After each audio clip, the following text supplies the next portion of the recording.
ఈరోజు ఆంధ్ర రాష్ట్రంలో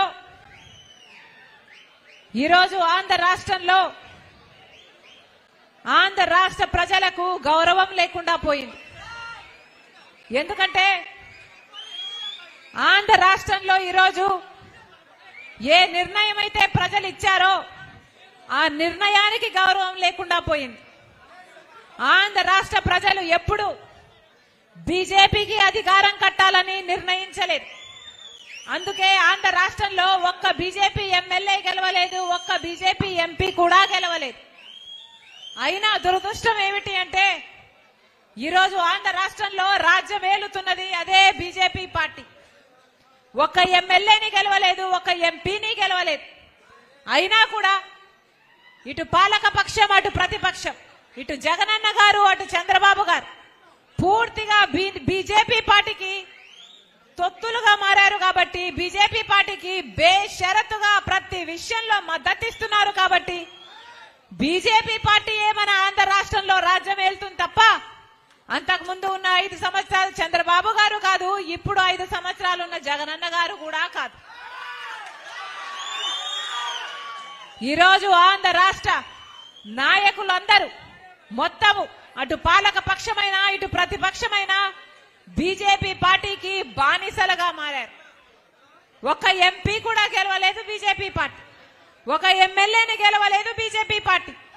అయినా ఈరోజు ఆంధ్ర రాష్ట్రం బీజేపీ వశమైపోయింది, బీజేపీ కైవశమైపోయింది. ఎందుకు అంటే ఇటు జగనన్న గారు అటు చంద్రబాబు గారు బీజేపీకి బానిసలయ్యారు. కాబట్టి అసలు రాజశేఖర రెడ్డి గారు బీజేపీతో ఎప్పుడైనా ఏకీభవించారా? అసలు బీజేపీ వ్యతిరేకి రాజశేఖర రెడ్డి గారు. ఎందుకంటే బీజేపీ ఒక మతతత్వ పార్టీ. కాబట్టి ఒక మతాన్ని రెచ్చగొట్టాలి, ఇంకో మతాన్ని అవమానించాలి. ఇదే కదా బీజేపీకి తెలిసిన రాజకీయం. మతం పేరుతో చిచ్చు పెట్టాలి, ఆ మంటలో చలి కాచుకోవాలి. ఇదే బీజేపీకి తెలిసిన రాజకీయం. ఇదే చేసింది బీజేపీ పార్టీ. ఒక గోత్రాలో ముస్లింలను నరకడం అయితేనేమి, మణిపూర్ లో క్రిస్టియన్లు తలలు తీయడం అయితేనేమి బీజేపీ పార్టీకి ఇదే చెల్లింది. బీజేపీ పార్టీ ఎన్ని అన్యాయాలు చేసినా కూడా ఈరోజు ఆంధ్ర రాష్ట్ర నాయకులు మాత్రం బీజేపీకి బానిసలుగా మారారు. ఎందుకు అని అడుగుతున్నాం. బీజేపీ పార్టీ ఏం చేసింది అని బీజేపీ పార్టీకి బానిసలుగా మారారో ఆంధ్ర రాష్ట్ర నాయకులు ఇటు జగనన్న గారైనా అటు చంద్రబాబు గారైనా సమాధానం చెప్పాలి. బీజేపీ పార్టీ అధికారంలో ఉంది. బీజేపీ పార్టీ ఆ రోజు కాంగ్రెస్ పార్టీ 5 సంవత్సరాలు మనకు ప్రత్యేక హోదా ఇస్తామంటే ఆ రోజు బీజేపీ చెప్పిన మాట లేదు, 10 సంవత్సరాలు ఇస్తామని చెప్పారు. చంద్రబాబు గారు అయితే 10 సంవత్సరాలు సరిపోదు, 15 సంవత్సరాలు కావాలి అన్నాడు. ప్రత్యేక హోదా కోసమే నేను పొత్తు పెట్టుకుంటున్నాను బీజేపీ పార్టీతో అని చెప్పాడు.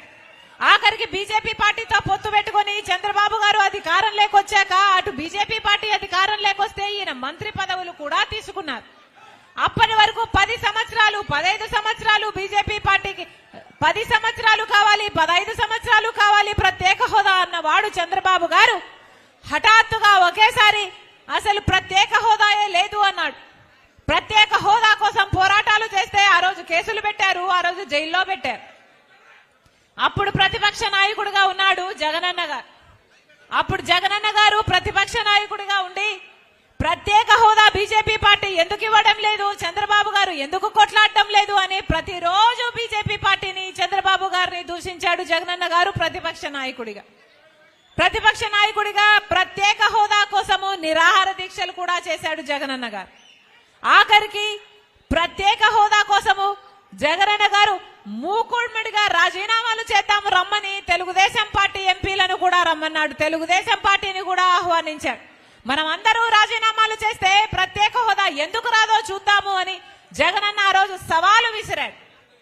కానీ జగనన్న గారు ముఖ్యమంత్రి అయిన తర్వాత ఒక్క రోజైనా జగనన్న గారు ప్రత్యేక హోదా కోసం పోరాటం చేశారా?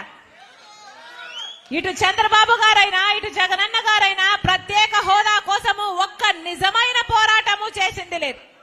బీజేపీ పార్టీ మనకు ప్రత్యేక హోదా ఇవ్వకపోయినా అదే బీజేపీ పార్టీకి బానిసలుగా మారారు జగనన్న గారు చంద్రబాబు గారు. బీజేపీ పార్టీ మన పోలవరం ప్రాజెక్టు జాతీయ ప్రాజెక్టుగా చేయాల్సి ఉంది, 90% నిధులు ఇవ్వాల్సి ఉంది. మన పోలవరం ప్రాజెక్టు